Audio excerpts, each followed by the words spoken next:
Hai semuanya, Shalom. Nah, kami adalah mahasiswa dari Institut Agama Kristen Negeri Tarutung atau IAKN Tarutung. Kami adalah mahasiswa semester 6 dengan jurusan Pendidikan Agama Kristen atau PAK. Kami membuat video ini adalah untuk memenuhi tugas mata kuliah metode PA atau metode penelaahan Alkitab oleh dosen pengampu Ibu Roni Simatupang, STH MPDK. Metode PA ini adalah perencanaan dan cara-cara untuk menyajikan bahan dalam bentuk beberapa bagian. Pertama, desain tematik, topikal, dan sintesis. Kami kelompok 2 mendapat bagian desain topikal, di mana desain topikal ini terdiri dari 5 model. Pertama, model humble, prasekolah dan masa sekolah. Model medium untuk remaja, model EK belum berumah tangga dan sudah berumah tangga. Yang keempat, model apil untuk lansia. Dan yang kelima adalah model mingle. Terima kasih.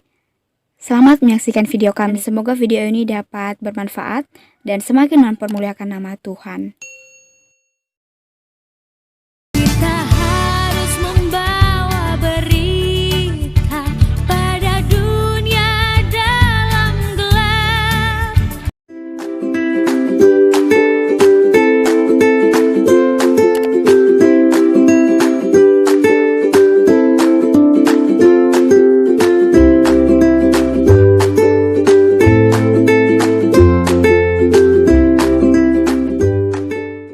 Shalom adik-adik. Shalom. Ya, hari ini kita akan belajar firman Tuhan. Jadi, sebelum kita mulai, kita berdoa, kita harus bernyanyi. Kita bernyanyi dari lagu pujian Hai anak-anak. Tahu semua lagunya kan? Tahu. Oke, kita bernyanyi.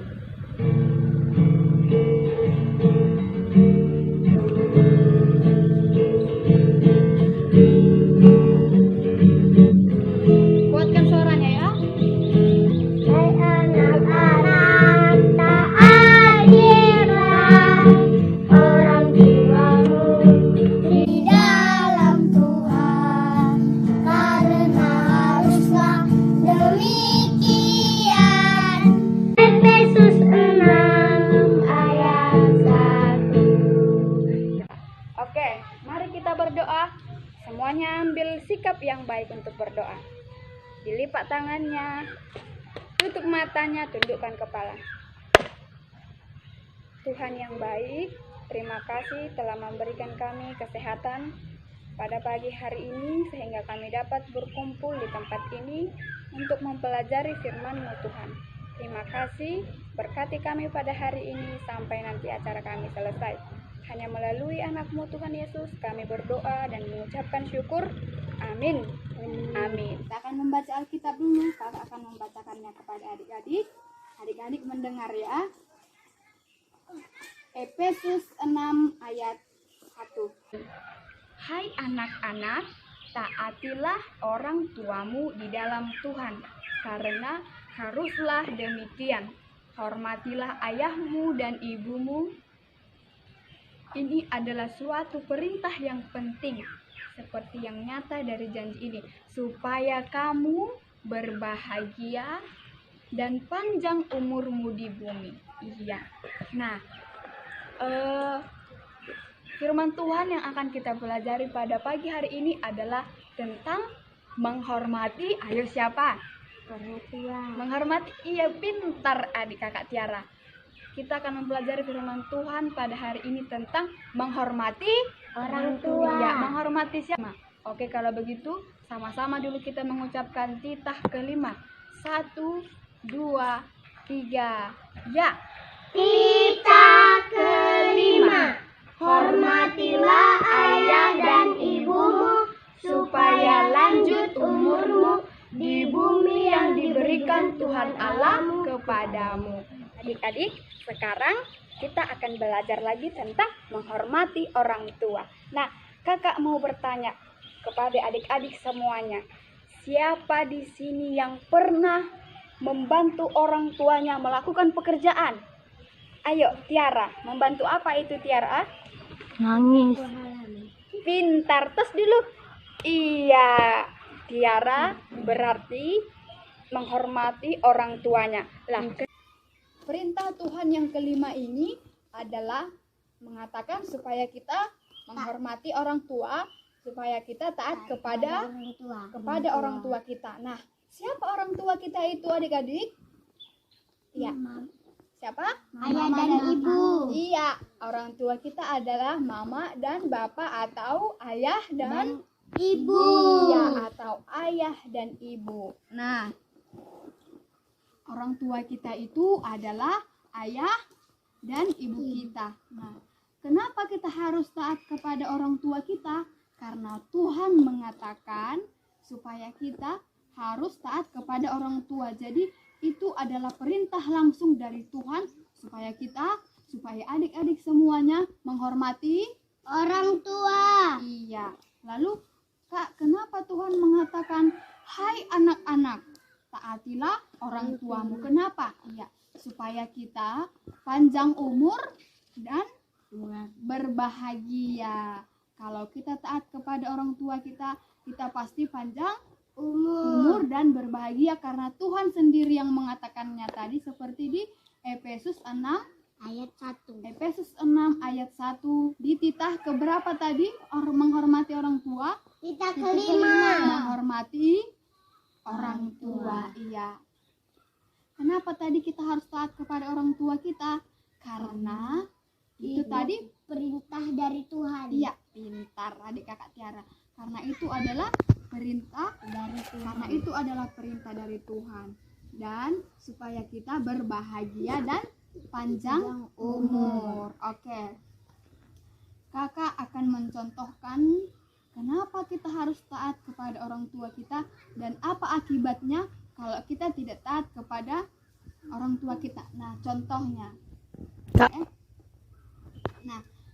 Kakak akan menceritakan ada sebuah kisah namanya adalah Rado.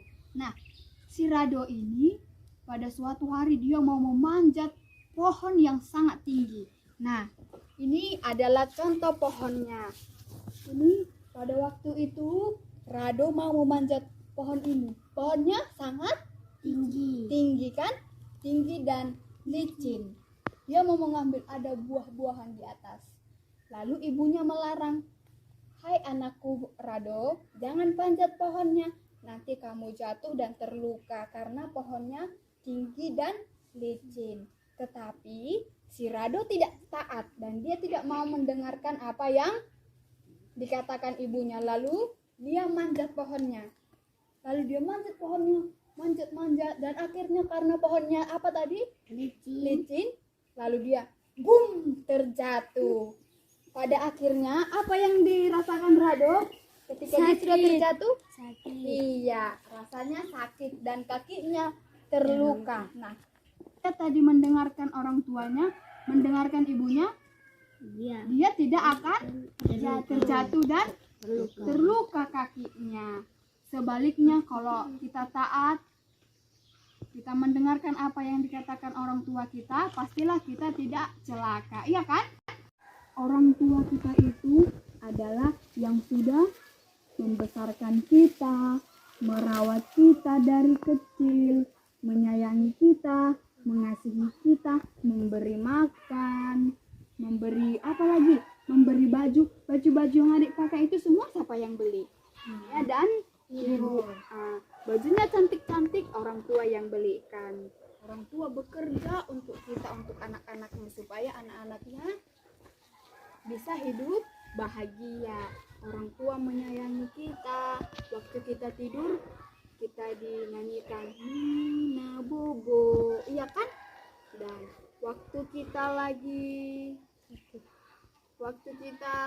sakit, orang tua kita yang mengurus kita sampai sehat, ya kan? Nyanyikan lagu untuk orang tua kita, untuk ibu kita karena sangat besar kasih sayangnya kepada kita. Oke, kita akan nyanyikan kasih ibu 1, 2, 3 ya.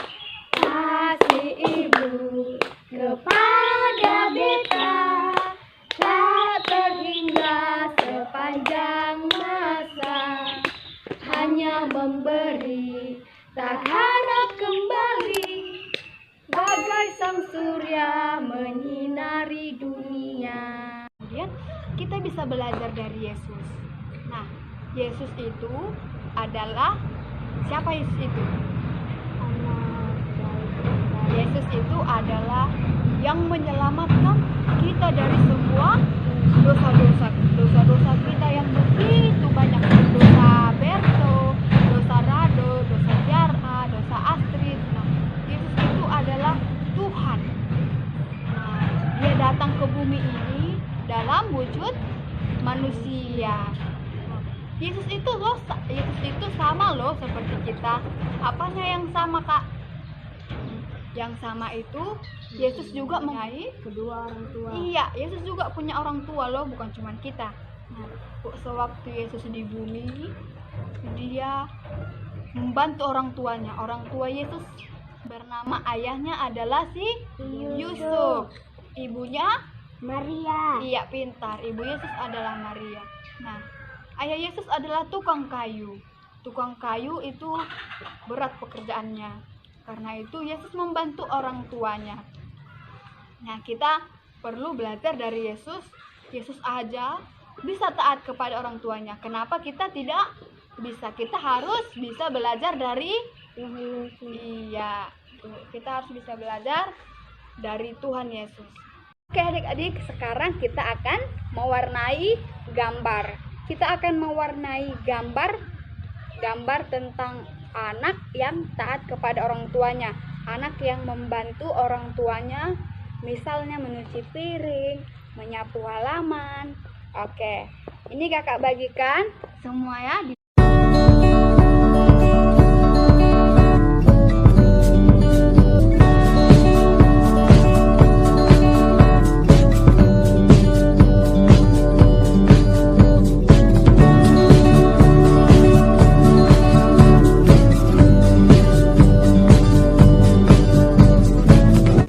Tiara sudah siap mewarnai gambarnya? Udah, Kak. Oke, gambarnya adalah gambar apa?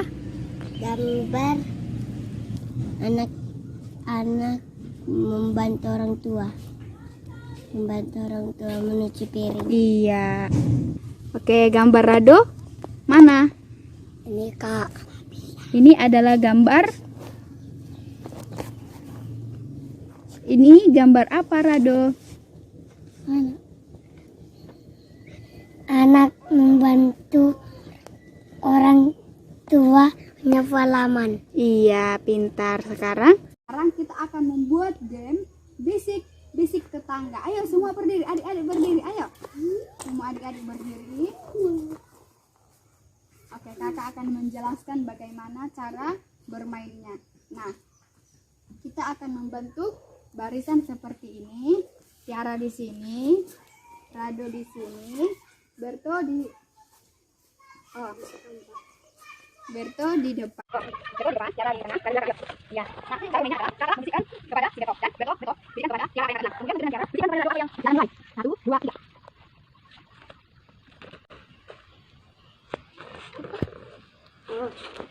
3. Ayo cepat. Iya. Saya sini Rado. Iya. Apa yang kamu dengar? Katakan kuat. 1, 2, 3, ya. Hormatilah orang tuamu. Ayo tepuk tangannya. Sekarang berganti. Rado di depan. Orang yang taat kepada orang tuanya berarti taat kepada Tuhan. Bagaimana Kak caranya taat kepada orang tua kita? Membantu, tidak melawan, apalagi tidak membantah. Iya, tidak membantah, mendengarkan apa yang dinyatakan orang tua kita, ya kan? Dan kita mendoakan orang tua kita. Oleh karena itu, kita akan berdoa untuk orang tua kita, dipimpin oleh teman kita, Rado. Ayo, adik kita Rado. Terima kasih Tuhan, Kau berikan kami orang tua yang baik. Tuhan, lindungilah mereka, berikan murah rezeki dan panjang umur. Ya Tuhan, terima kasih. Amin. Amin. Coba adik-adik katakan samping kiri kanannya. Kita harus taat kepada orang tua kita. Ayo. Kita harus taat kepada orang tua kita. kita harus taat pada orang tua kita. Oke, gantian. Pelajaran kita tentang firman Tuhan yaitu taat kepada orang tua kita, kita berdoa. Terima kasih Tuhan, Tuhan. Kita harus membawa berita pada Shalom. Gimana kabarnya? Baik. Kurang semangat kakak dengar. Gimana kabarnya? Baik. Sebelum kita mendengarkan firman Tuhan, kita bernyanyi dulu ya, ayo berdiri yuk. Kita nyanyi Bapak Abraham dulu, bersemangat nanti.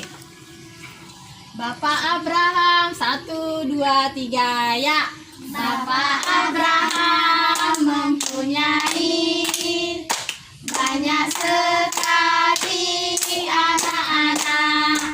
Aku anaknya dan kau juga. Mari puji Tuhan, tangan kanan, tangan kiri, kaki kanan, kaki kiri, putar-putar lalu duduk. Nah, kita nyanyi satu lagi ya, adik. Jadi kita baca kitab suci. Dua-dua ya. Baca kitab suci, doa tiap hari, doa tiap hari, doa tiap hari. Baca kitab suci, doa tiap hari kalau mau tumbuh. Kalau mau tumbuh, kalau mau tumbuh, glory haleluya. Baca kitab suci, doa tiap hari kalau mau tumbuh. Ya, Titin buat doa. Doa nih. Berdiri.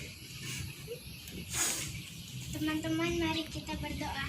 Tuhan Yesus, kami mau belajar ya Tuhan. Engkau berkati kami Tuhan. Tuhan, lindungilah kami Tuhan. Tuhan, ampunkanlah dosa-dosa orang tua kami ya Tuhan, yang sengaja maupun tidak sengaja. Ampun ya Tuhan.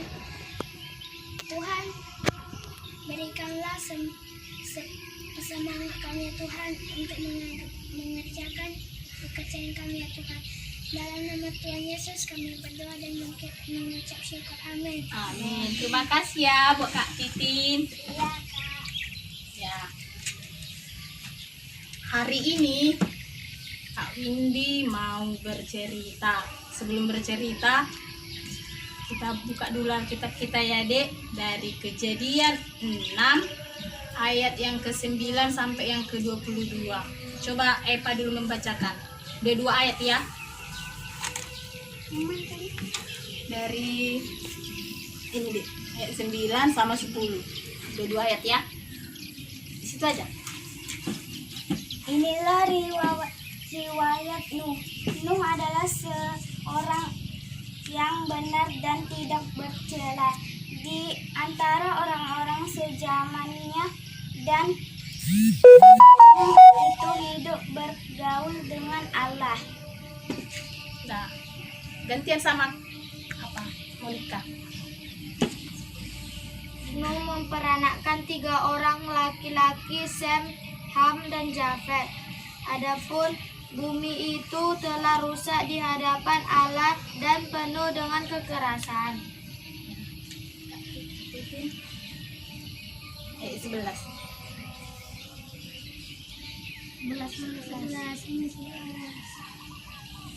Adapun bumi itu telah rusak di hadapan Allah dan penuh dengan kekerasan. Allah memilih iblis dan semula rusak benar, sebab semua manusia menjalankan hidup yang rusak di bumi. Nah, bisa lagi. Berfirmanlah Allah kepada Nuh, aku telah memutuskan untuk mengakhiri hidup segala makhluk, sebab bumi telah penuh dengan kekerasan oleh mereka. Jadi aku akan memusnahkan mereka bersama-sama dengan bumi. Buatlah bagi Nuh sebuah bahtera dari kayu gofir. Bahtera itu harus kau buat bertak dan harus kau tutup dengan pakai dari luar dan dari dalam. Berapa tadi kita? Salah kawannya. Buatlah bagimu sebuah bahtera dari kayu gofir. Bahtera itu harus kau buat berpetak-petak dan harus kau tutup dengan pakal dari luar dan dari dalam. Beginilah engkau harus membuat 300 hasta panjangnya, 50 hasta lebarnya, dan 30 hasta tingginya. Dah, sini Dek. Ayat berapa tadi? 14 kakak.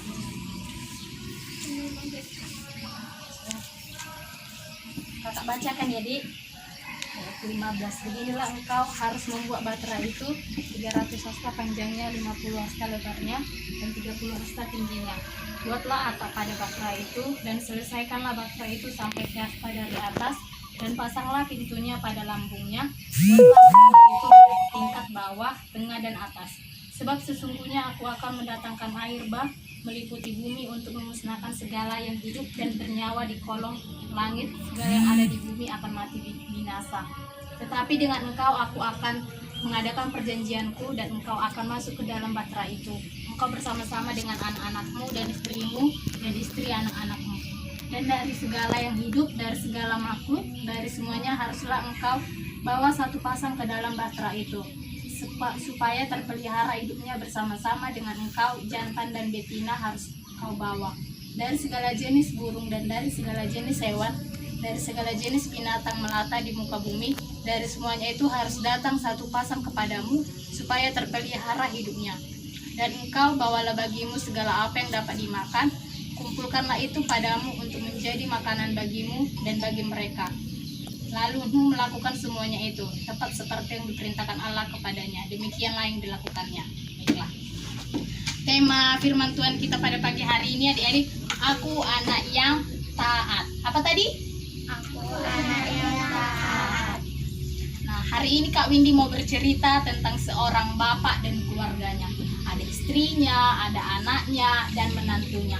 Kira-kira siapakah dia? Siapa yang tahu? Ayo, tadi kan udah dibaca Alkitabnya. Siapa? Ya, buat Desi apa, Dik? Enggak Bapak Abraham. Ada anaknya, ada istrinya, ada menantunya. Anaknya itu ada 3 loh. Tadi kan udah dibaca di sini di Alkitab. Iya, Nabi betul. Dia adalah Bapak Nuh.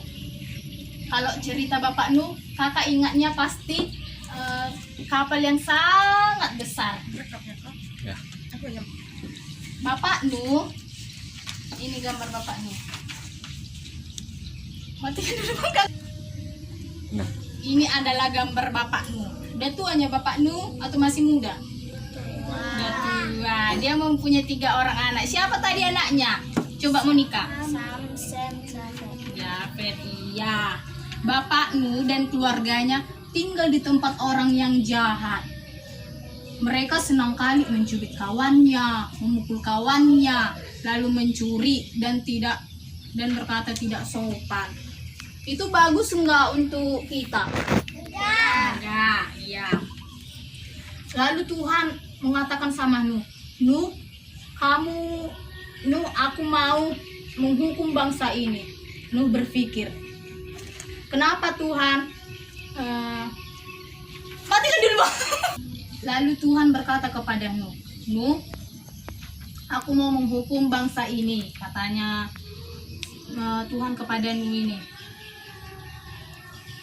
Kamu dan sekeluargamu akan kuselamatkan, tapi kamu harus membuat satu bahtera, satu kapal yang besar, sehingga kalian akan kuselamatkan. Nuh berpikir, kapal yang besar, aku kan tinggal di daratan, jauh dari laut.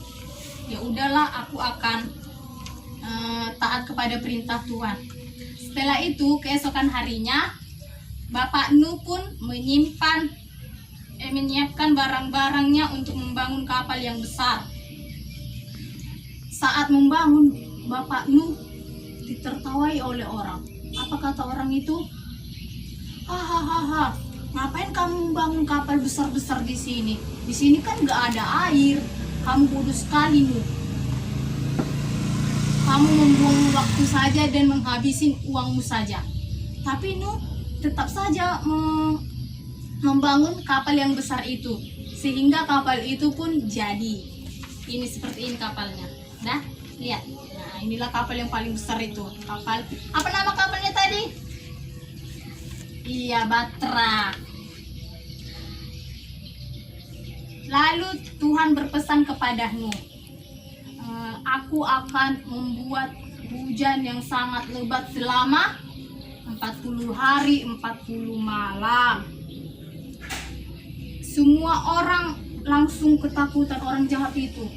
Lalu orang yang jahat itu berkata, wah, hujan semakin tinggi. Kapan hujan ini berhenti?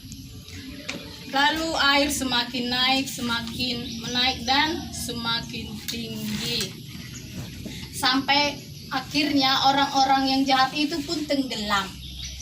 Tersisa kapalnya si Nuh dan keluarganya. Kapalnya tidak kenapa-napa, mereka selamat sampai di daratan. Lalu mereka membuat mezbah. Lihat, mezbah. Adik-adik tahu apa arti mezbah? Nggak tahu? Nah, jelaskan ya. Mezbah itu adalah tempat persembahan waktu zaman Tuhan dulu. Mereka membakar di atas apa ini, batu? Iya, batu kan? Nah, di atas batu untuk berterima kasih kepada Tuhan karena Tuhan telah menolong mereka dari apa ini?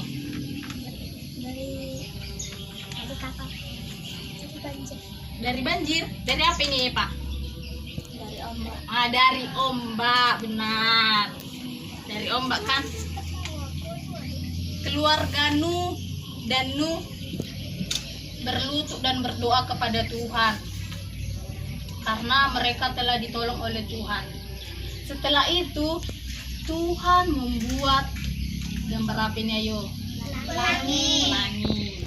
Tuhan membuat pelangi ini karena Tuhan berjanji tidak akan menghukum lagi untuk membuat air bah ini lagi.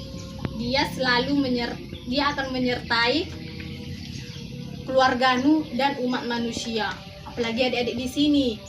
Pasti Tuhan akan menyertai kita semua kalau kita percaya kepada Tuhan. Di sini kita belajar dari Bapak Nuh yang taat dan mau mendengar perintah Tuhan. Jadi adik-adik di sini harus mau mendengar perintah orang tuanya, sayang sama orang tuanya. Siapa di sini yang sayang sama mama sama bapaknya? Nggak ada. Angkat tangan lah. Lagi. Masih dikit. Iya. Contohnya kayak si Dita. Kalau disuruh mamanya kan si Dita kan, Dita beli dulu sayur. Jadi Dita harus mau disuruh ya. Dan adik-adik kita harus taat kepada Tuhan. Dia tuh harus perintah orang tua. Apalagi? Apa, Monika? Tadi Kak jelaskan apa ya Pak? Harus apa lagi? Kita harus taat, harus mendengar perintah orang tua. Harus apa lagi? Percaya kepada Tuhan. Ya. Sekarang ini kita akan bermain games. Siapa sih yang mau bermain games? Semangat dulu, semangat. Gini-gini. Jangan apa kaku. Oke, kita bermain games. Kita nanti pakai kelompok. Kelompoknya itu ada dua kelompok ya. Kelompok satu langsung buat barisan apanya ya? Barisannya. Oke, kelompok satu itu Monika, Christine, sama Desi. Sini kalian Dek, di sini. Sini kelompok satu tadi. Geser sini Dek, geser sini. Di sini kalian ya. Oke. Kelompok 2 itu Eva, Mary sama Dita. Sini kalian deh. Nah, harus berjarak ya. Oke. Ini ada kakak kasih kertas. Nah, ini untuk kelompok 1. Nih. Ya. Ingat harus kompak kalian. Ini untuk kalian nih. Buat dulu lingkaran, buat lingkaran. Ah, lingkaran Des. Lingkaran kita. Ah, oke. Dengar apa kakak ya? Minta kakak. Di sini kita bermain cerdas cermat untuk buat Alkitab. Tadi kan sudah kakak jelaskan kan? Ini isinya ini. Ini siapa ini tadi? Siapa ini tadi? Nabi Nuh. Ingat ya Nabi Nuh. Oke, siapa nanti duluan tunjuk tangan? Tapi perwakilan aja, nggak usah semua tunjuk tangan ya. Contohnya ke Eva. Ini gini kan ya. Oke, siapa nanti yang banyak nilainya? Siapa dan siapa yang apa? Cepat menjawab. Kasih ya dia. Oke? Oke, siap? Siap. Yang pertama ya, cepat.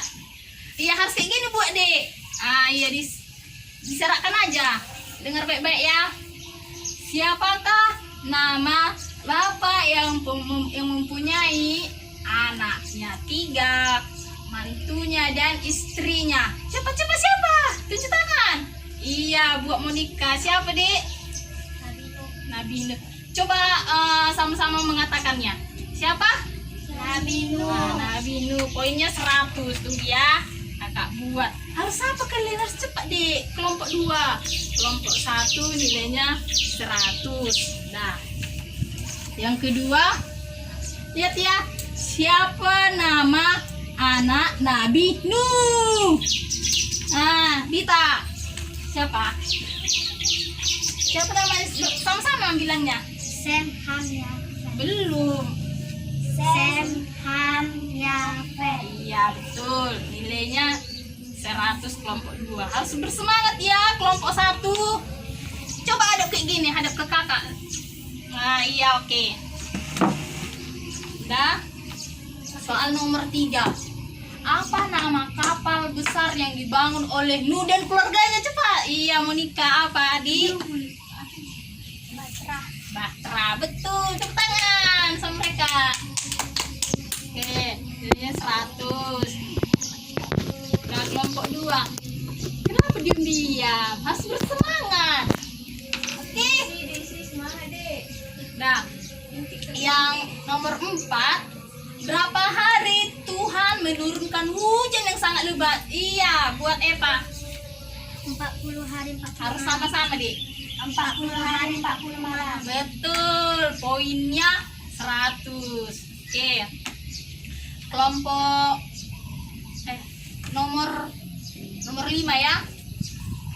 Harus semangat kelompok 1. Oke, semangat.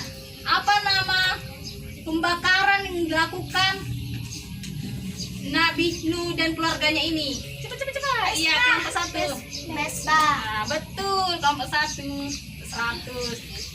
Udah banyak poinnya ya kelompok 1. Dah. Yang terakhir ini.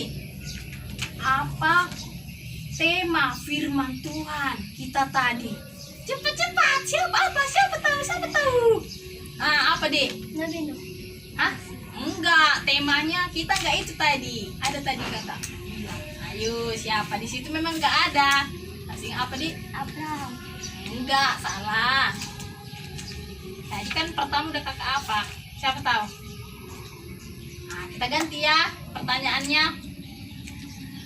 Ini kan gambar pelangi, ya kan?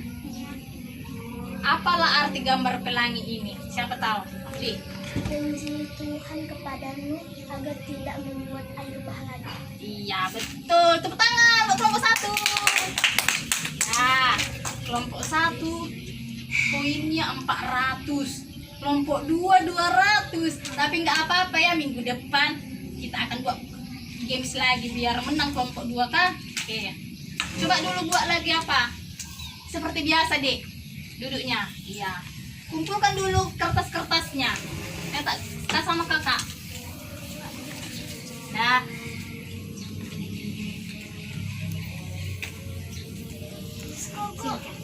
Stop dulu.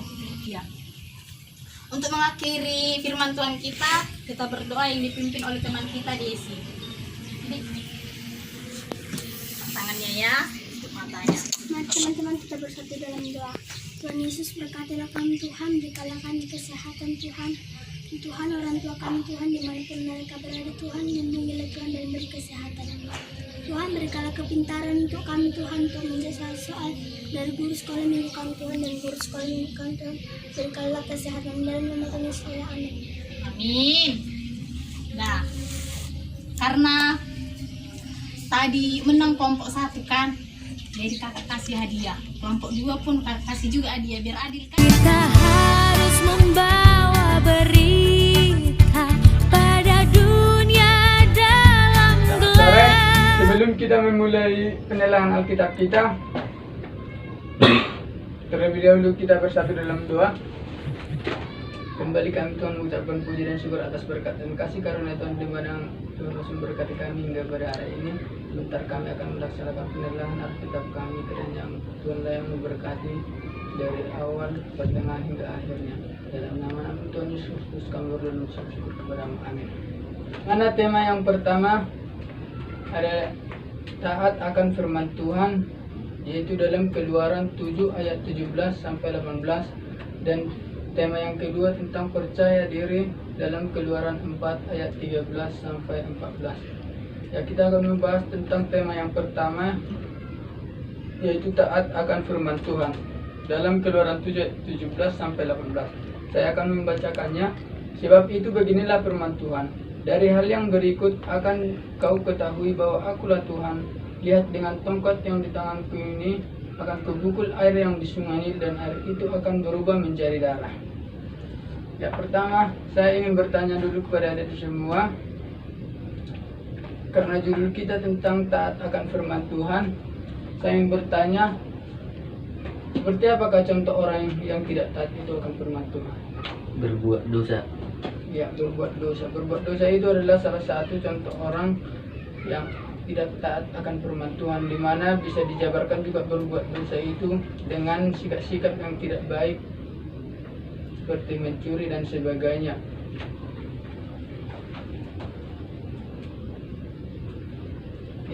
Dimana setelah kita mempelajari dari subtema kita itu tadi, taat akan firman Tuhan, kita akan memiliki tujuan di mana nada didik dapat mengetahui perbuatan-perbuatan yang tidak berkenan kepada Tuhan, di mana kita akan lebih bisa mengetahui atau mengetahui perbuatan-perbuatan seperti apa yang tidak berkenan kepada Tuhan. Dan tema yang kedua tentang percaya diri dalam Keluaran 4 ayat 13 sampai 14.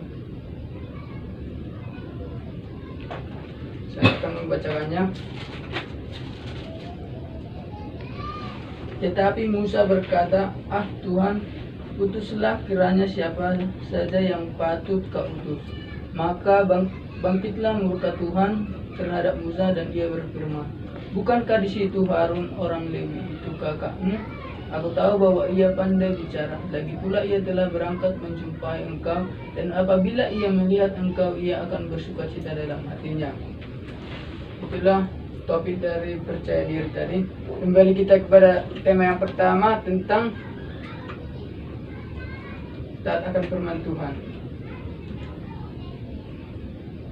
Dalam kehidupan sehari-hari, seringkali kita mungkin melanggar perintah Tuhan, akan tetapi dalam materi ini kita belajar dari kejadian di tanah Mesir, di mana pada saat itu Raja Firaun yang tidak mendengarkan Tuhan menghukumnya dengan tulah. Di mana pada kejadian di tanah Mesir ini, pada Keluaran 7 ayat 17 sampai 18 ini, kita belajar bahwa taat akan firman Tuhan itu adalah salah satu perbuatan yang harus kita lakukan, karena pada tanah Mesir Tuhan menjatuhkan tulah kepada orang-orang Mesir, kepada Raja Firaun dan orang-orang Mesir yang tidak mendengarkan Tuhan untuk meloloskan atau membebaskan orang Israel dari tanah perbudakan itu atau tanah Mesir itu. Dari situ kita bisa belajar bahwasannya kita harus taat akan firman Tuhan. Pada saat kejadian di tanah Mesir tersebut, terjadi itulah di mana Tuhan telah memperingatkan pada Raja Firaun untuk membebaskan orang Israel. Dan Raja Firaun terus bersikeras atau mempertahankan orang Israel untuk tetap menjadi budaknya, di mana pada saat itu Tuhan menjatuhkan tulah kepada orang Israel supaya sebagai salah satu bentuk hukuman karena mereka tidak taat kepada firman Tuhan. Jadi dalam kehidupan kita sehari-hari, hendaklah kita untuk tetap taat akan firman Tuhan supaya kita tetap diberkati dan tidak dijatuhkan hukuman seperti halnya bangsa Israel. Oke, di tema yang kedua tentang percaya diri.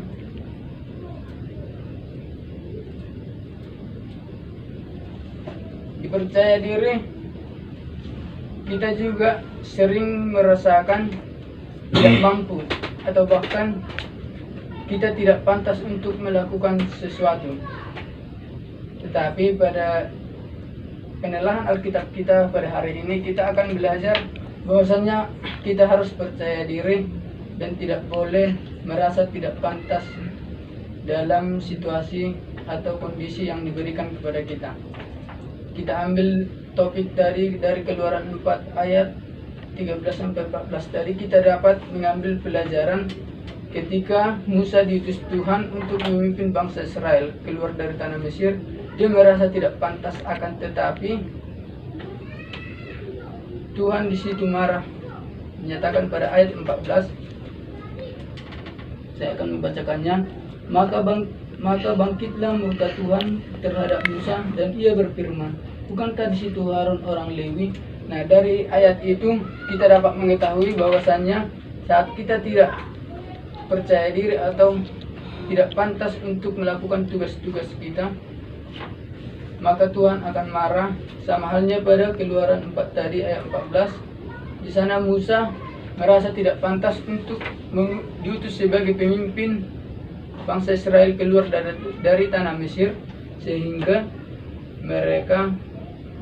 Tuhan murka kepada Musa. Saya ingin bertanya kepada adik-adik semua tentang percaya diri ini. Adakah pengalaman dari adik-adik yang merasa tidak pantas dalam kehidupan sehari-hari, atau ada tugas-tugas yang tidak bisa atau saya tidak percaya diri untuk melakukannya? Iya, saya pernah diunjuk guru untuk menjadi ketua kelas. Tapi saya tidak percaya diri karena saya tidak mampu. Karena banyak teman saya yang lebih mampu dari saya. Ya, itulah salah satu contoh percaya diri. Tapi setelah kita belajar ini nanti, untuk adik-adik, saya harapkan dapat percaya diri dan melakukan tugas-tugasnya sesuai apa yang ada pada diri adik-adik semua. Karena pada Keluaran 4 ayat 14 itu dikatakan bahwasannya Tuhan akan marah apabila kita tidak percaya diri dan melakukan hal atau tugas-tugas yang akan kita kerjakan.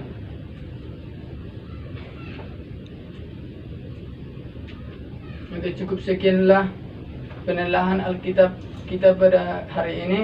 Kita bersatu di dalam doa. Kembali kami Tuhan mengucapkan puji dan syukur atas berkat dan kasih karunia Tuhan, di mana Tuhan masih memberkati kami. Tuhan, kami sudah selesai mendengarkan sebagian dari firman Tuhan. Kiranya firman Tuhan dapat bermakna dan dapat menjadi suatu tongkat pelita dalam kehidupan kami sehari-hari.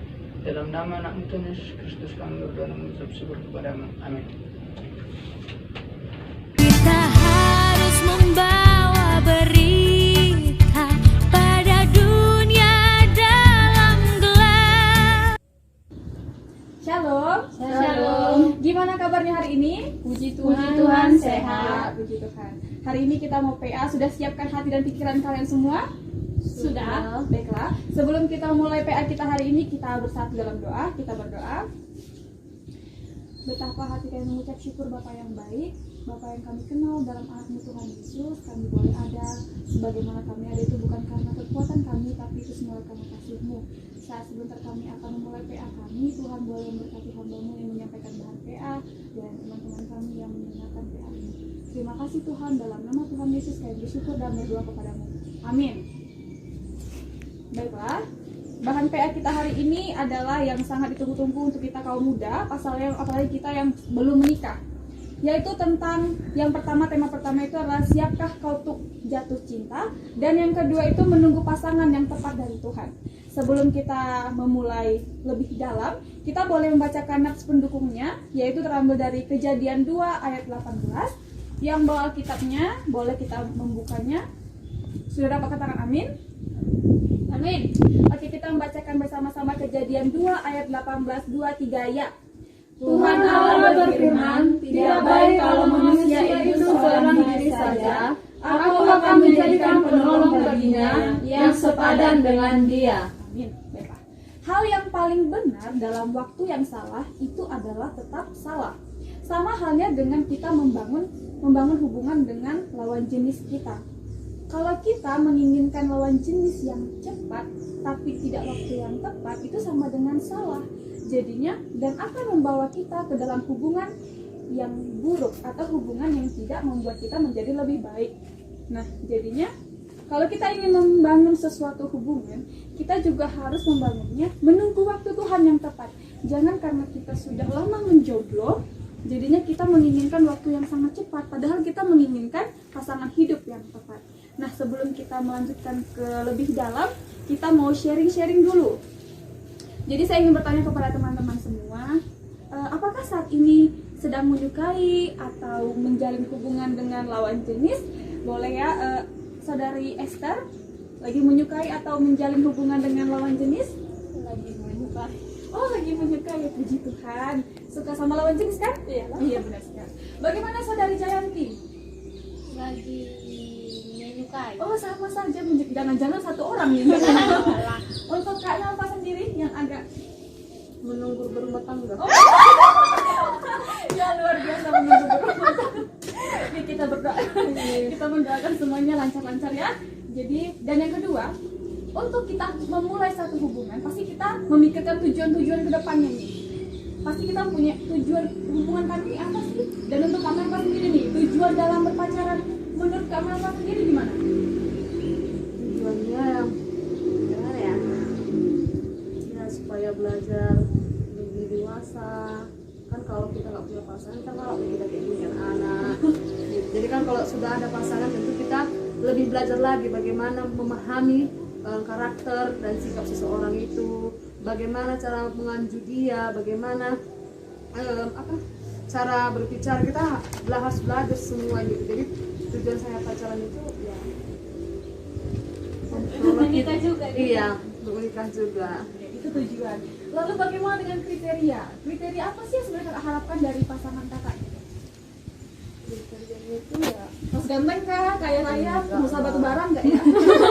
ya apa yang diberikan Tuhan ya. Kalau kekayaan kan bisa dicari. Iya benar. Kebahagiaan dalam rumah tangga nggak semua bisa memiliki. Oke, itu kriterianya berarti kebahagiaan juga ya. Untuk yang sedang menyukai, apa nih tujuan dan kriteria? Iya, ini kayaknya lebih anak muda suka ya bahas topik ini. Apa tadi? Baik, apa tujuan? Kamu pasti ingin menginginkan hubungan itu punya tujuan, dan apa kriteria gitu yang kamu harapkan dari pasangan kamu kelak? Nah, kalau kriteria itu intinya baik lah Oh, gitu yang kan. baik. Well, baik ini relatif ya, baik ini. Ya, intinya satu iman ataupun satu kepercayaan bagi kita, dan Itu pasti. satu sedikit dia humoris lah intinya kan. Dan nggak garing-garing amat nih. Biar nggak garing-garing kalau jalan. Dan kalau masalah apa tadi tujuan tujuan hubungan kami, saya berharap jangan cuman mengenal begitu saja. Intinya apabila saya suatu saat sudah menjalin hubungan dengan dia, saya ingin berkomitmen dengan dia. Jadi tujuannya agak ke pernikahan, ada nggak sih ke pernikahan? Jangan jalan di tempat ya kan, maunya jalan terus gitu. Ya, dengan komitmen itulah Ya, kita makanya, kita adakan dulu pendekatan, dan Ya, itu kalau pasti dan kamu kan langsung jadi. kalau orang tua menyetujui ya kan Mereka lanjut ya kan? lanjut gitu, kalau enggak ya Mungkin belum jodoh. Iya, yang untuk yang terakhir nih, ini lagi menyukai juga. Ini gimana nih tujuan sama kriteria yang kamu harapkan dari pasangan kamu? Kriterianya sih takut akan Tuhan, Iya benar sekali. sevisi, dan tujuannya ke pernikahan itu aja. Saudari Esther menginginkan tujuannya itu adalah ke pernikahan. Baiklah, pertanyaan terakhir nih. Menurut kalian, apa yang dimaksud dengan penolong yang sepadan? Untuk saudari Jayanti dulu deh. Penolong yang sepadan. penolong yang sepadan itu ialah penolong yang benar-benar sesuai dengan kita. Sesuai dengan apa nih? Tingkatan kah, pendidikan kah? Sesuai dengan kita di sini dikatakan mempunyai visi, iman ataupun tujuan yang sama. Gitu? Ya. Saudari Esther, penolong yang sepadan itu seperti apa sih? Dia yang bertanggung jawab, Mungkin gitu aja. Intinya yang sepadan sama kamu lah gitu ya. Untuk terakhir, Kak Melva, ini biasanya jawabannya panjang. Penolong yang sepadan itu yang pertama dapat mengurangi kekurangan saya itu paling pertama. Baru dapat menerima keluarga saya kayak mana pun bentuknya. Udah gitu. Intinya dia harus berkomitmen lah kami gitu. Baru dia bertanggung jawab pada saya. Iya, dari sharing-sharing kita barusan, kita banyak belajar bagaimana kita memiliki tujuan dalam hubungan. Kita mempunyai kriteria tersendiri.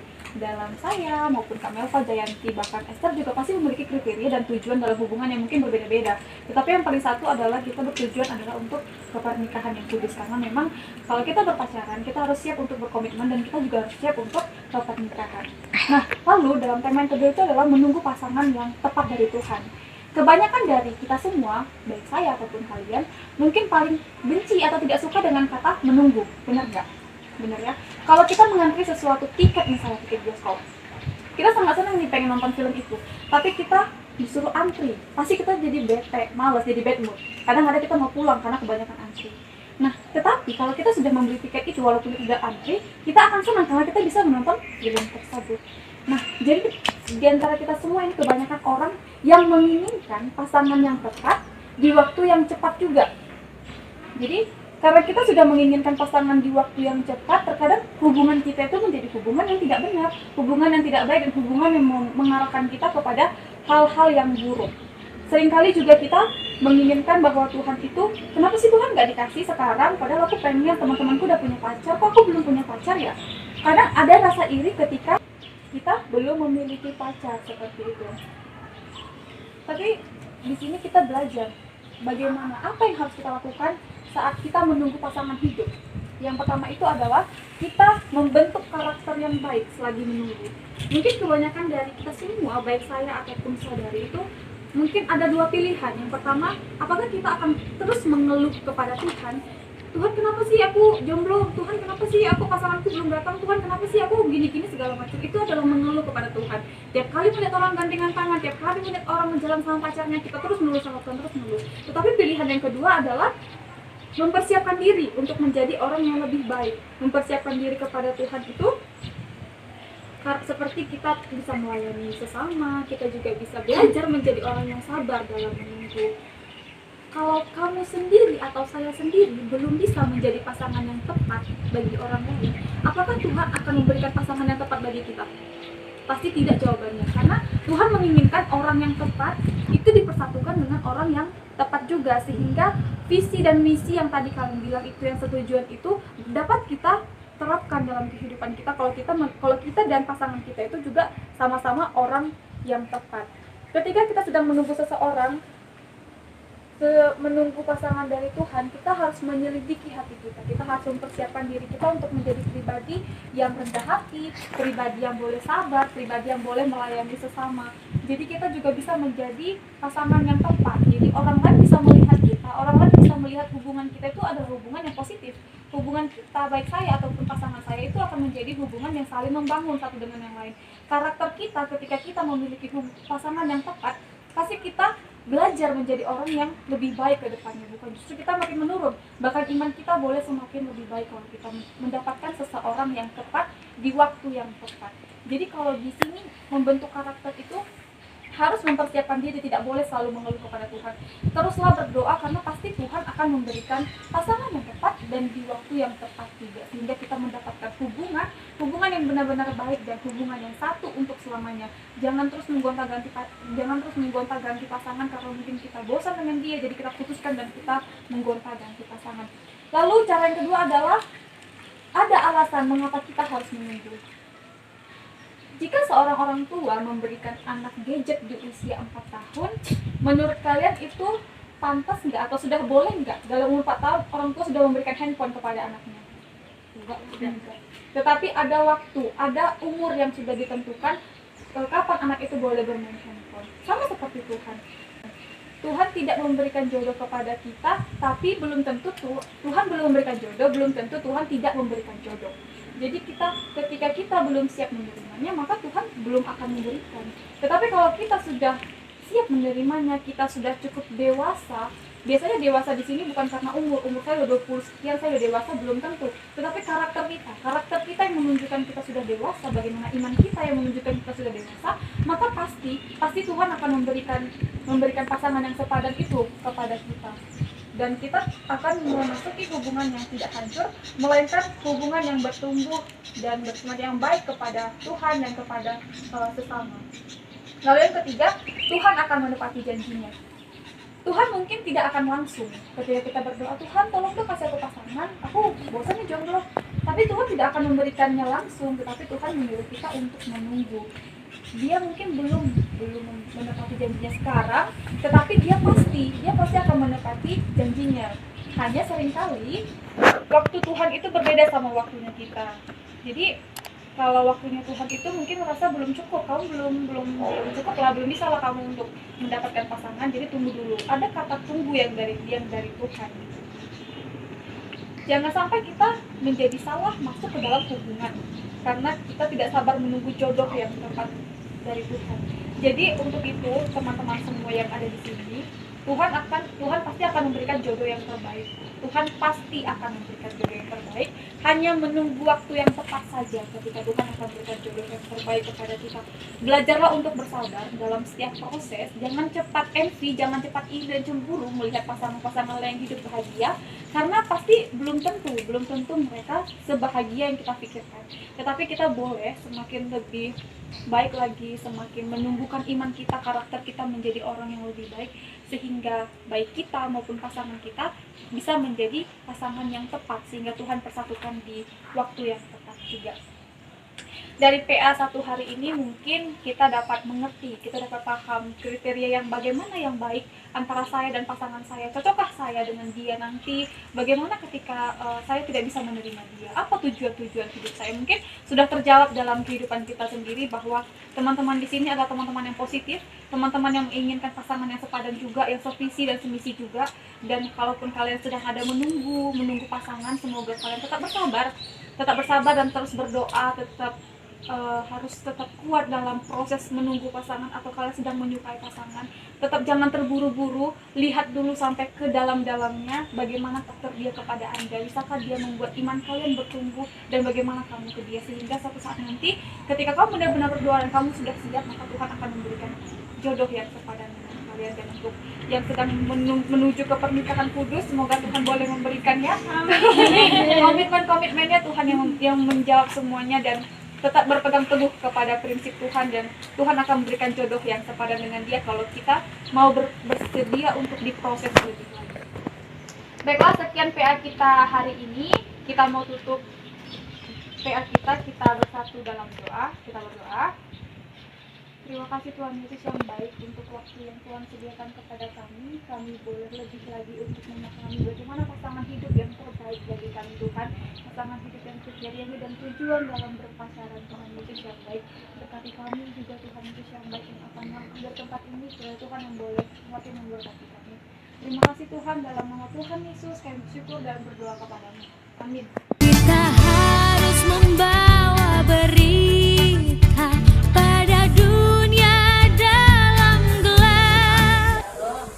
Baiklah, sebelum kita mulai kita ada berdoa. Kita berdoa. Kasih Tuhan, kasih kami pada dapat satu dan kita memberkati kami dari awal sampai akhir. Terima kasih Bapak. Ya. Baiklah, pendengar Alkitab kita pada hari ini tertulis di Efesus 5 ayat 22 sampai 25. Saya akan membacakannya. Hai istri, tunduklah kepada suamimu seperti kepada Tuhan, karena suami adalah kepala istri sama seperti Kristus adalah kepala jemaat. Dialah yang menyelamatkan tubuh. Karena itu, sebagaimana jemaat tunduk kepada Kristus, demikian jugalah istri kepada suami dalam segala sesuatu. Hai suami, kasihilah istrimu sebagaimana Kristus telah mengasihi jemaat dan telah menyerahkan dirinya baginya. Tema penerangan kita pada hari ini yaitu yang pertama, kasih Kristus dalam hubungan suami istri. Yang kedua, kasih Kristus dalam hubungan orang tua dan anak. Pernikahan adalah satu lembaga yang ditetapkan Tuhan bagi semua orang. Bukan hanya orang Kristen saja, tetapi untuk semua orang. Sedangkan keluarga Kristen adalah persekutuan hidup antara ayah, ibu, dan anak-anak yang telah percaya dan menerima Yesus secara pribadi serta berusaha untuk meneladani hidup Yesus. Setiap orang tidak pernah bebas dari yang namanya permasalahan. Demikian pula dengan keluarga selalu diperhadapkan dengan berbagai masalah. Permasalahan dalam hubungan suami dengan istri yang mungkin berbenturan dengan ego. Kebanyakan mungkin telah melewati pasang surut dalam hubungan dengan pasangannya. Akan tetapi, mungkin beberapa sepertinya baik-baik saja, tetap menjalankan kehidupan rumah tangga meskipun banyak permasalahan. Misalnya, seperti istri tidak rukun dengan bedanya, permasalahan dalam hubungan orang tua dengan anak, mungkin orang tua sudah tidak peduli atau perhatian dengan anak. Atau orang tua yang merasa cukup dengan memenuhi kebutuhan materi anak, atau orang tua menghadapi jiwa pemberontakan anak yang menjelang remaja. Sebagai keluarga Kristen, kita seharusnya menjalani dengan baik kehidupan yang penuh dengan permasalahan. Kita dapat melihat keluarga yang kuat dan memang dalam menghadapi segala permasalahan tersebut diantaranya dengan jalan. Yaitu yang pertama, kasih Kristus dalam hubungan suami istri. Pada Nats Efesus 5 ayat 22 menyatakan bahwa seorang istri harus tunduk pada suami sebagai kepala. Ini berarti tentang ketundukan istri pada otoritas dan ketundukan suami. Ketundukan istri dalam hal ini bukan berarti menjadi pribadi yang tidak berdaya guna, atau karena sesungguhnya seorang istri diciptakan oleh Allah untuk menjadi penolong bagi suaminya. Pada Amsal 3:14-10, hanya istri yang telah mengalami kasih Kristus akan mampu menjadi seorang pribadi yang tunduk pada otoritas dan kepemimpinan suaminya dalam kerendahan hati dan kasih yang tulus. Suami yang kepadanya dipercayakan otoritas dan kepemimpinan adalah suami yang harus mengasihi istrinya seperti dirinya sendiri. Ukuran yang diberikan kepada suami adalah sebagaimana Kristus mengasihi jemaatnya. Seorang suami Kristen harus terlebih dahulu mengalami kasih Kristus, baru akan mampu mengasihi istrinya, sebagaimana Kristus telah menyerahkan dirinya untuk jemaat. Yang kedua, kasih Kristus dalam hubungan orang tua dan anak. Anak-anak yang telah dididik dalam pengenalan akan kasih Kristus dan telah mengalami kasih Kristus akan mampu mentaati dan menghormati orang tuanya. Sesungguhnya bagi keluarga Kristen, tanggung jawab orang tua untuk mempersiapkan anak-anak menjadi taat dan hormat dalam segala keteladanan hidup akan kasih Kristus. Seorang anak yang telah mengalami kasih Kristus akan mampu menjadi anak yang taat dan menghormati orang tuanya dengan Tuhan. Baiklah, kita boleh sharing sejenak atau berbagi cerita tentang keluarga Kristen dari Ibu. Saya ingin bertanya sesuai dengan renungan kita tadi, kira-kira apa saja yang telah terjadi atau permasalahan yang sering terjadi pada keluarga Ibu? Ya, mungkin cara mendidik anak ya. Kadang kalau seperti seorang ibu kan, kalau ibu mungkin kalau lebih keras sama anaknya, biasanya si bapak yang istilahnya membela anaknya. Jadi itu solusinya sebenarnya bagaimana? Harusnya dibiarkan atau diarahkan bagaimana? sebenarnya harus diarahkan seperti dahulu. Ya, kalau seandainya kalau itu yang karena mungkin sayang si bapak lah jadi kita sebagusnya gimana? Sebagusnya seorang ayah mengarahkan dulu si anak yang mungkin yang menjelang dewasa ya, yang sering terjadi pemberontakan terhadap orang tua. Mungkin mengarahkan dulu yang akan lebih baik, dan orang tua juga harus merespon kenapa sifat anak ini memberontak kepada orang tua. Ya, baiklah, kesimpulan dari PA kita adalah memang dalam setiap kehidupan, termasuk dalam kehidupan keluarga, akan banyak sering terjadi permasalahan. Itu semua karena perbedaan pendapat atau mungkin pemberontakan anak. Lalu apa yang menjadi solusinya? Ya seperti pada Efesus 5 ayat 22-25, artinya harus saling mengasihi sehingga keegoisan boleh semakin dikurangi, sehingga terjadilah kerukunan setiap keluarga. Dalam setiap keluarga harusnya menciptakan ibadah dan berdoa bersama, saling terbuka antara si suami dan si istri.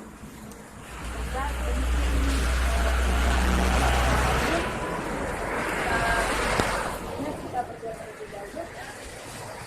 Terima kasih Tuhan, terima kasih kami bagi dapat kasih datang pada Engkau yang memberkati kami. Terima kasih Bapak, terima kasih. Kita harus membawa berita pada dunia dalam gelap. Shalom. Shalom. Kita memulai kegiatan kita, mari kita berdoa. Mari kita bersatu dalam doa. Ya Allah Bapa yang bertata dalam kerajaan surga, kami kembali mengucap syukur kepada-Mu Bapa karena Engkau masih memberikan napas kehidupan hingga pada saat ini Bapa. Bapa, di mana kami Bapa di sini melakukan pelajaran Alkitab Bapa, karena kami akan membahas bagian dari firman-Mu Bapa, kiranya Bapa lah yang melancarkan kegiatan kami ini Bapa. Bapa, kami berdoa kepada Bapa dalam nama Yesus Kristus, Juru Selamat kami. Amin. Bahan PA kita pada sore hari ini yang tertulis di Mazmur 23 ayatnya yang pertama. Saya akan membacakannya kepada kita dengan judul perikop Tuhan Gembalaku yang baik. Begini firman Tuhan, Mazmur 23 ayatnya yang pertama, Mazmur Daud. Tuhan adalah gembalaku, takkan kekurangan aku. Di mana di sini pengertian dari gembalaku yaitu gembalaku adalah seorang pemelihara, pembimbing domba-domba. Dia bertanggung jawab atas domba-dombanya, yang dimana dia bertanggung jawab untuk domba-dombanya ini. Contohnya, dia akan menjauhkan segala mara bahaya dari domba-dombanya ini, dan ia akan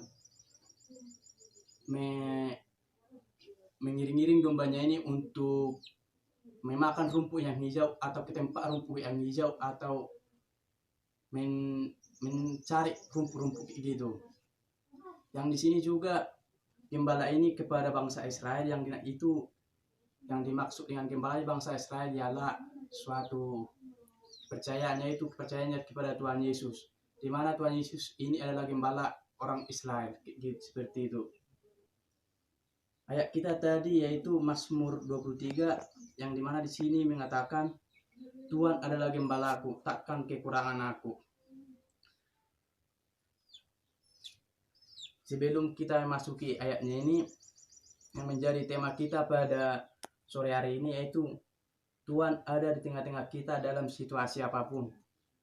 Tuhan ada di tengah-tengah kita dalam situasi apapun. Kekristenan ialah suatu kehidupan.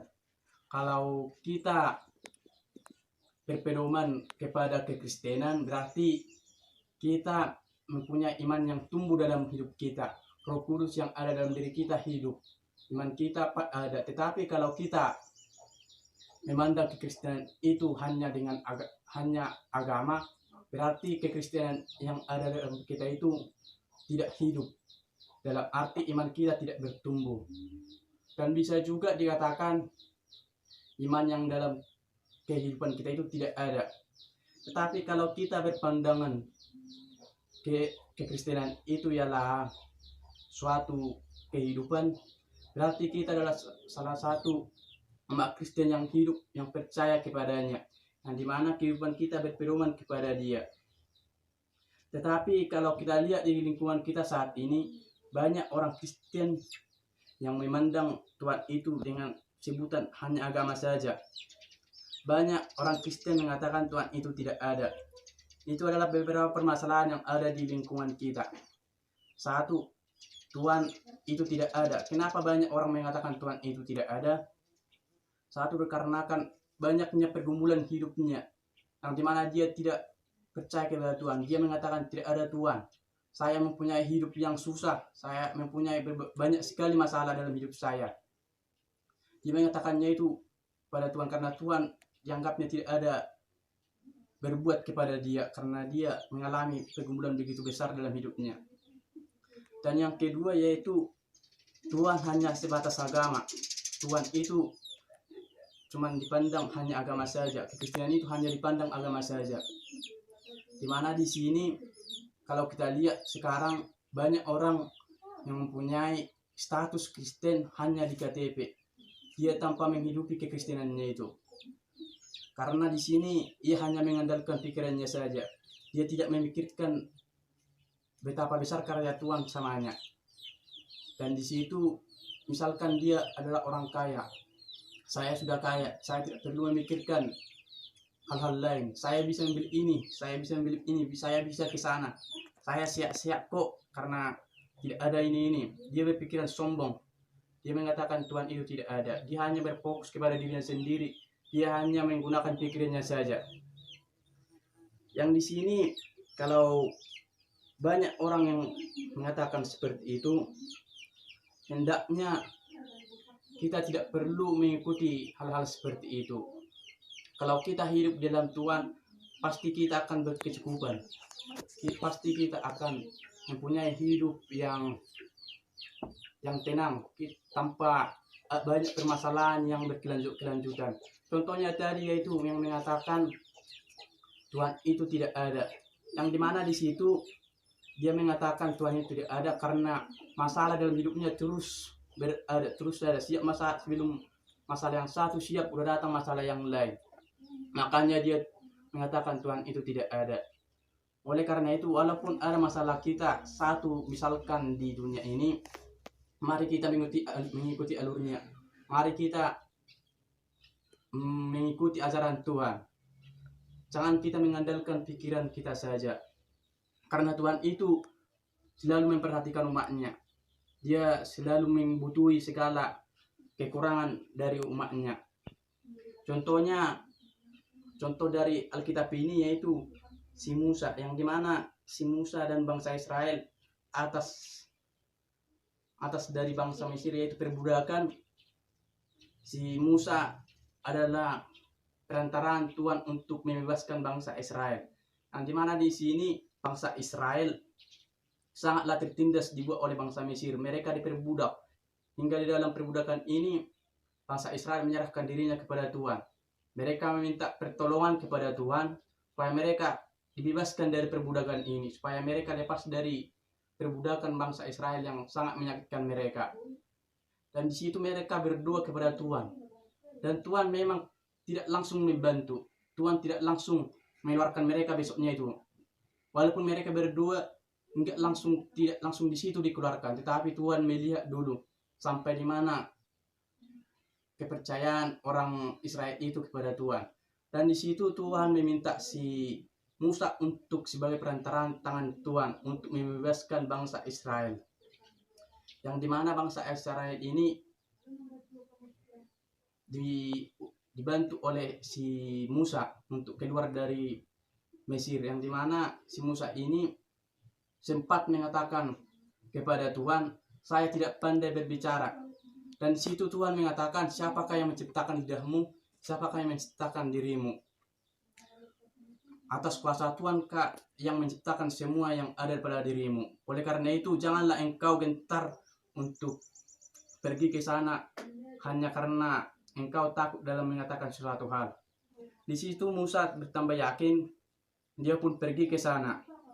Dan sebelum di situ ada kuasa Tuhan juga kepada Musa, yaitu tentang tongkatnya menjadi ular dan tangannya menjadi penyakit kusta yang memutih seperti salju. Di situ adalah sebagai alatnya untuk meyakinkan si kuasa Tuhan kepada Raja Mesir itu. Dan di situ juga, dan si Raja Mesir ini tidak terlalu mempercayai si kuasa dari si Musa ini. Tetapi tidak sampai di situ kuasa Tuhan. Kuasa Tuhan masih terlalu banyak kepada orang Mesir ini, yang membuat banyak tulah kepada bangsa Mesir ini.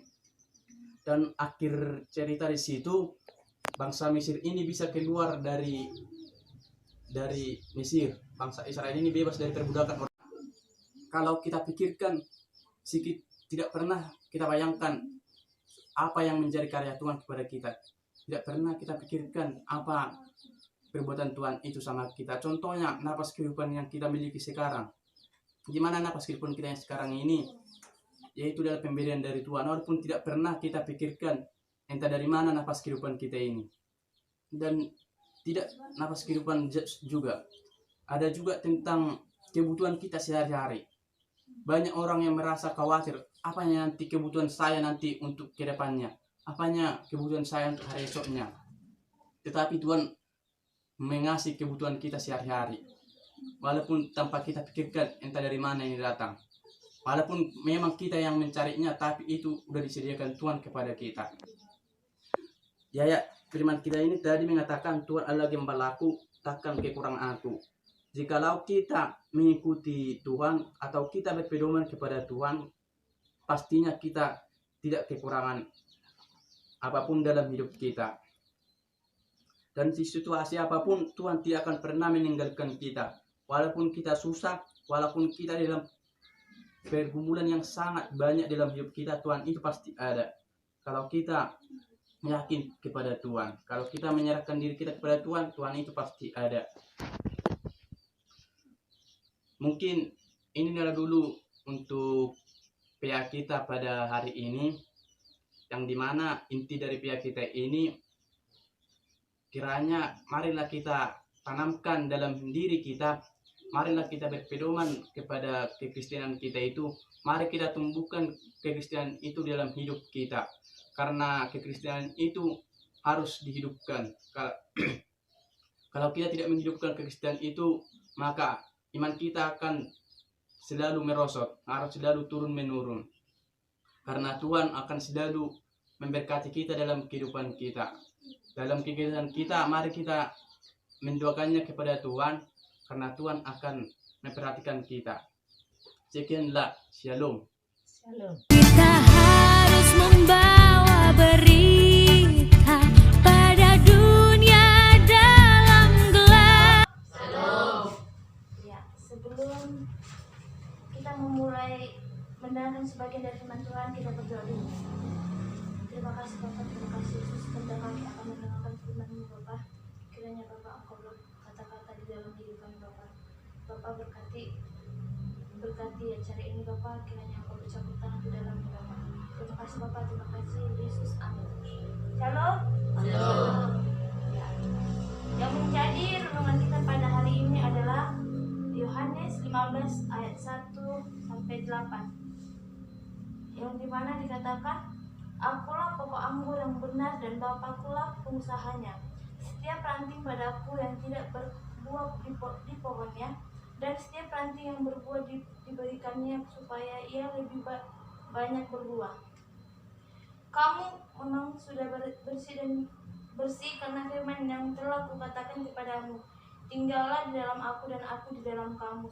Sama seperti ranting tidak dapat berbuah dari dirinya sendiri kalau ia tidak tinggal pada pokok anggur, demikian juga kamu tidak berbuah jikalau kamu tidak tinggal di dalam aku. Akulah pokok anggur dan kamulah ranting-rantingnya. Barang siapa tinggal di dalam aku dan aku di dalam dia, ia berubah banyak, sebab di dalam aku tidak dapat berbuah apa-apa. Barang siapa tidak tinggal di dalam aku, ia berbuah keluar seperti ranting dan menjadi kering, kemudian dikumpulkan orang dan dicampakkan ke dalam api lalu dibakar. Kalau kamu tinggal di dalam aku dan firmanku tinggal di dalam kamu, mintalah apa saja yang kamu kehendaki dan kamu akan menerimanya. Dalam hal ini Bapakku di dalam permuliaannya, yaitu jika kamu berbuah banyak, dan dengan demikian kamu adalah murid-muridku. Seperti Bapa telah mengasihi aku, demikianlah juga aku telah mengasihi kamu. Tinggallah di dalam kasihku itu. Jikalau kamu menuruti perintahku, kamu akan tinggal di dalam kasihku, seperti aku memenuhi perintah Bapakku dan tinggal di dalam kasihnya. Semuanya itu kukatakan kepadamu supaya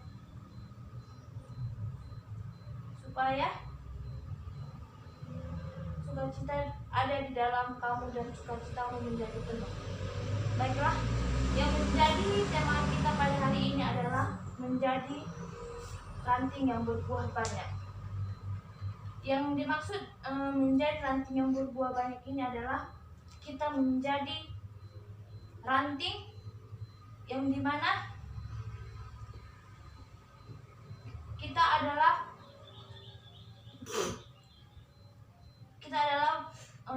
ranting-ranting, dan ranting harus menjadi kesatuan yang hakiki. Misalnya kita harus menjadi yang hakiki, di mana kita harus dicontohkan seperti kita adalah tangan kanannya Bapa, yang dimana Yesus itu adalah pohonnya, yang dimana pohonnya itu kita bersumber kepada Bapa yaitu Yesus, yang dimana firman ini mengatakan bahwa kita harus menjadi ranting yang dimana kita bisa meneladani firman Tuhan di dalam diri kita dan melakukan apa yang diperintahkan Tuhan kepada kita. Di dalam firman Tuhan ini memang sangat sulit, sangat susah untuk menerapkannya di dalam diri kita, dikarenakan kita memiliki egois, kita tidak memiliki kepribadian yang baik, sehingga kita tidak bisa mencontohkan yang baik di dalam kehidupan pribadi kita sehari-hari. Menjadi ranting yang berbuah banyak itu nampaknya sangat sulit dan sangat tidak mudah untuk diucapkan. Di kalangan berbicara tentang ranting, artinya menjadi bagian dari pokok-pokok di sini adalah Yesus. Untuk berbuah banyak, Yesus menguasakan bahwa kita harus tinggal bersamanya, yang dimana kita harus tinggal di dalam Yesus dan Yesus akan tinggal di dalam kita. Kita harus menjalin persekutuan yang erat dengan Dia dan mengimani Dia tinggal di dalam aku dan aku di dalam kamu, yang dimana barang siapa tidak tinggal di dalam aku, ia dibuang keluar seperti ranting yang menjadi kering. Firman ini mengatakan berbuat baiklah, bertingkah laku yang baik agar menjadi contoh. Tidak seperti yang dikatakan di dalam firman ini, berbuat baiklah. Bagaimana ranting itu yang kering, dia akan dibuang. Seperti itu juga dengan kita. Jika kita berbuat jahat, kita juga akan dibuang dari kehidupan kita. Menjadi ranting yang berbuah banyak memerlukan persyaratan, antara lain bersatu dengan Yesus sebagai pokoknya dan harus bersihkan, artinya hidup yang baik, jauh dari dosa, tentu saja berbuat baik. Ini bukanlah buah seperti dunia lihat, tetapi buah-buah rohani untuk bekal masa depan kehidupan kita. Atau dengan kata lain, Yesus sudah berjanji kepada kita dengan menyatakan, "Jikalau kamu tinggal di dalam aku dan firman-Ku tinggal di dalam kamu, mintalah apa saja yang kamu minta dan kamu akan menerimanya. Dalam hal ini Bapakku dipermuliakan, yaitu jika kamu berbuah banyak, dan demikian kamu adalah murid-muridku." Firman ini mengatakan berbuah banyak. Kita harus berbuat baik supaya kita menjadi pengikut Yesus, yang dimana melakukan tindakan yang baik, seperti tidak melakukan hal-hal yang negatif yang tidak disukai oleh Tuhan. Kita tidak boleh melakukan itu. Dimana firman ini juga mengatakan kita harus menjadi buah yang baik, sehingga baik di mata Tuhan dan baik di mata orang-orang yang di sekitar kita. Demikian firman kita pada hari ini. Kita berdoa. Terima kasih Bapa atas kesempatan yang telah Engkau berikan kepada kami, hingga kami boleh mendengarkan sebagian dari firman-Mu. Bimbing kami selalu Tuhan, kami memelihara dalam setiap langkah kami. Amin.